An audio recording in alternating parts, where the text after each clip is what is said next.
Wow. Unbelievable. Come on, you Blues.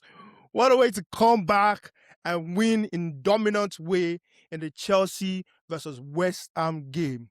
If you're a Chelsea fan and you turned off your TV or you left the stadium early after that first half performance, I do not blame you, but you have missed a second half of I don't know when last I've seen this from a from a Chelsea squad.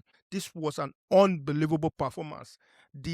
Just the sheer passion, the hunger from these players. I can finally see it. I can see how hungry they are. They really want this. They're tired of people talking about them. They're tired of people pointing at them, and they're ready. They're waking up. They're finally waking up, and I'm here for it. I'm here for it. This is a match reaction for the Chelsea versus West Ham game, and honestly speaking, this is what they call this is your typical scenario of what is called a football game of two halves. Football game of two halves. A first half where we were dominated by West Ham, and we look a shadow of ourselves. Liam Rosignol, the coach, Chelsea coach, made too many changes for my liking. So many changes were brought up into that squad that started the game versus West Ham. And honestly speaking, I had doubts. I was seeing some sketchy people that started. I'm like, I don't think they're ready. Like for example, Hato starting at left back. He didn't look to understand what the actual instructions were. Whether it was inverting or defending out wide. A lot of times he get caught up in the middle, and one of the goals came from there. Ganacho wasn't even helping out. So I'm going to leave those parts later on. Let's talk about the positive first. The positive was that Chelsea won. I don't care how you win. I don't care how you go about winning. Just win your games. Coming out of the Napoli performance, when I saw the first half being 2-0, I was like, here we go again. This is the typical Chelsea performance. Honestly speaking, my match reaction was going to be different if we had lost this game. Because I literally would have begged Chelsea, don't give me any big performances anymore. I don't want any big performances. Just if you are going to play a big team and you have a small team, lose to the big team, then go and win the small teams. Because this is literally this Chelsea versus West Ham game. This is the real problem with this squad. This is a real problem with this squad. This is one of the reasons why we are yo-yo. We are oscillating. We're always high one time, then we're low. It's because of that. We go and put in an amazing performance in Napoli, and then we come back to West Ham, and then we lose badly, and nobody can explain it. The same thing happened with the Barcelona game. We won 3-0, beat the Giants of Spain, dominant. Go ahead and play versus Leeds, and we get smoked. We get absolutely smoked. Go to Baltimore later, drew. Burnley, I don't know if he lost or something, but this is literally a pattern. Finally, this coach has broken this pattern. Ooh, there's still a lot of questions. I still have a lot of questions for this coach, Liam Rosignol. I still have a lot because that first half starting lineup, I don't understand it. Why would you take out João Pedro? He's a man in form right now. He's been scoring with any type of foot. He scores with the left, scores with his right, and he's building that confidence. Why then will you take him and start the lap instead? I don't understand that. I understand the reason for putting Gittins on the right hand side, because Estavio had a family issue and had to go back to Brazil. I hope everything is well with Estavio. But you cannot explain to me why the lap is starting ahead of João Pedro. Because based on merit, based on performance, I know you want to rotate, but this is not a squad that is filled with abundance of talents that you can start making those rotations. I feel like this is, and I keep going back to this. This again goes to poor recruitment, because the people you are supposed to trust, which in some sense I give you probably like 50% of the blame, and 50% goes to the sporting directors, because in all your rights you should be able to bring in people like for like substitution, like for like profiles that should be able to win you the game versus West Ham. West Ham are a relegation team. Everybody has beaten them. Obviously, they had a resurgence over the past 2 games. They won 2 games back to back, but they're still who they are. They are poor. They know that they're in the danger of relegation. But when you're playing a team such as that, the coach should feel confident to say, let me tweak some things a little bit, and then I should still have the same performance. And he mentioned it. He mentioned that even in the press conference before leading up to this game. He said that this team is really going to show me who they are, because the West Ham game is the most important game. Forget the Napoli game. West Ham game is the most important game. And this man treated it as such. Because I've seen Chelsea we played against Leeds. Tosin was stinking up the gaff. He was stinking up the gaff. He was horrible. He was playing very badly. And your first half, we saw how bad he was playing. This was under Enzo Maresca. Second half, you're expecting, okay, Enzo, take out the guy who's struggling. You literally can see him struggling on the pitch. You see that goals are coming from his area. Take him out and put in somebody. Enzo Maresca was stubborn, stuck to his guns, and said, I'm going to keep playing Tosin. And guess what? Leeds ended up beating us. I think 3-1 or 3-0. They ended up beating us, and it wasn't even close. It's like we didn't show up to play that game. But the kudos I'm going to give Liam Rosenior is the fact that he saw that Badiashile is off it. Hato doesn't understand the instructions that are being given to him. And we also needed some more attacking threats. Garnacho needed to come out. Honestly speaking, I don't even know why he waited to the end of first half. I would have dragged Garnacho by the 35th minute. Just dragged him out. Because Garnacho was so horrible in this game. Losing possession every time. Cannot take his man on. Cannot dribble at all. In 60 seconds, this guy lost the ball 3 times. 3 times he lost the ball. Now I'm talking about he won it, lost it, won it, won. Cannot make 5-yard passes. And this goes back to the recruitment. Sporting directors, you are the ones that want to go get Garnacho. Nobody begged you to go get him. We were not obliged to get him. You went to go get him. I don't know what Fabrizio and his coach or his agent have together, but this is on you.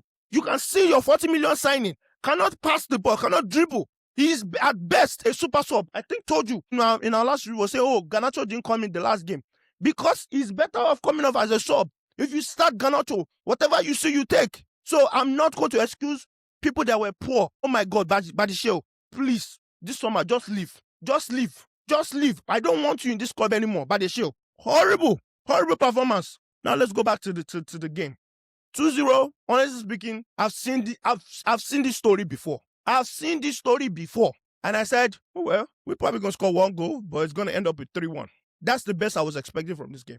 But where that fight came from this team, I don't know. All I know is a coach changed, and the players that don't score before, they're scoring.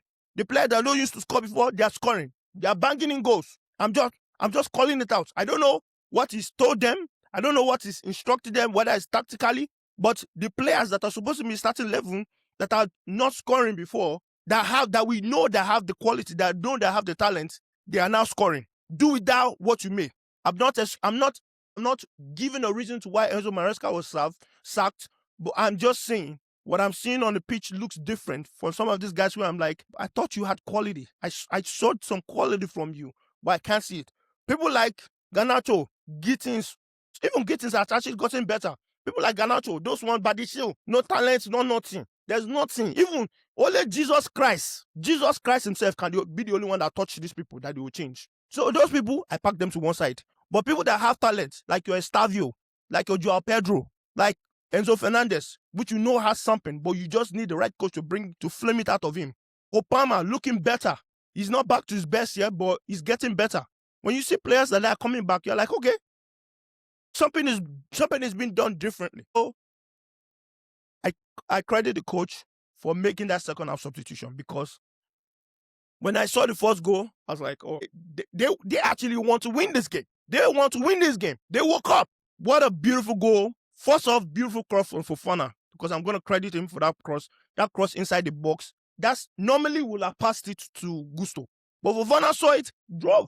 I don't know if that's down to instructions, because under Maresca, what I will see is Fofana takes the ball, passes it out to Gusto. Gusto cannot go wide, come back.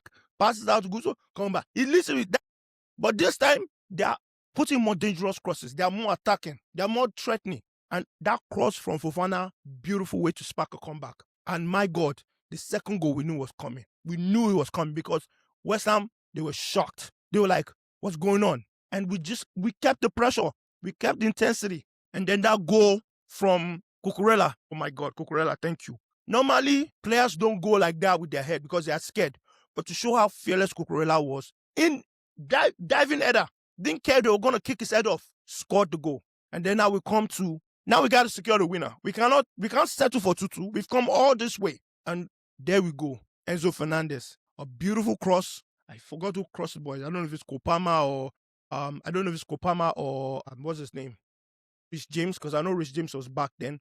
But very, very, very beautiful goal. Very, very beautiful goal. I'm amazed. I'm amazed at how well these guys came back. I'm amazed at how they how they just remain true to who they are. Very, very beautiful game. Enjoyable game if you're a Chelsea fan. If you're neutral, you probably enjoyed that too. But oh my god, that was a game that I don't even know. I can't understand. Jao Pedro was actually one that assisted it. Look at that. I was looking for who Jao Pedro assisted that goal. That goal. Look at what a sub does. Instructions, giving him clear instructions of what to do. And my God, what a beautiful game from Chelsea. Chelsea fans, let me know what you think. Do you think there's a change from the manager? Do you think there's something different with this manager? Or do you think it's just sheer luck or how poor West Ham were?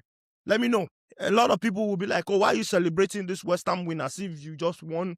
No. What we are celebrating is the mentality from this team, because we've not seen this whenever they're down. More than 2 goals. We've not seen this before. I've not seen this under Enzo Maresca. Not that I can remember. I've not seen this from them. I've seen them come back from 1 goal and then probably go ahead to win. But 2 goals, for you to come back from 2 goals, ask any footballer. 2 goals it's a huge deficit. And you really need to dig deep. And then this team did it. They did it and they pulled through. I hope, Liam Brazilian, I know you're learning on the job because you don't have a preseason. But I hope you are understanding the players that you can trust and the players you cannot trust. Badiashile is a bench player, comes off the bench. Garnacho comes off the bench. I do not care if you put Hato as a left winger. I will prefer Hato as a left winger than Garnacho. Please, for the love of God, save us this heartache. Chelsea fans, we don't deserve this. We don't need to be watching game against every team and our high blood pressure is just going up and down. Please, it's January. It's not even May yet. Say airports. Anyways, guys, let me know what you think. Let me know if you agree with the thoughts. I talked about the fight from the team. I talked about the ruthless substitution from the manager. Honestly speaking, I love that. Please maintain that. Be ruthless. I don't care. Even if it's Rich James that's having a stinker, maybe not Rich James, but even if it's a well-profile player like Opama, if he's having a stinker, 70 minutes and he's not doing anything, hook him off. Take him off. Some players sometimes it's just not their day, but you cannot continue to excuse and find bad behavior, because what that does is that other players are watching this. They're watching this and they're saying, well, if you can't do that and get away with it, why can't I do it? And it's like a bug. It's like a malware. It spreads. It spreads because once you start doing something that you're not doing for other players are going to be like, well, I don't need to go 100%. I could go 50. I could go 60. That's what I feel like. And I love the fact that he's not playing any favoritism. He's trying, giving it, and he said everybody has a clean slate. But some people, you can see that their cup is beginning to get full. Like they used to say, their cooler or their cup or their packaging is becoming full, because you can see how horrible they are. I hope you are not taking note of Liam Rosina. Please don't put us under tension again. Next game, go into this Arsenal game, win. I'm not asking for it. Win at the Emirates. It's a tall order, but I do not care. You sign up for the job. And that's, as a Chelsea fan, we don't settle. We do not settle. So go ahead and win and go up to the final. And come on, you Blues, guys. Chelsea fans, like, subscribe, hype. Hey, look, it's not even Chelsea fans. Everybody watching this, like, subscribe, hype for more content such as this. And we'll see you again next time. Peace out, guys. Take care.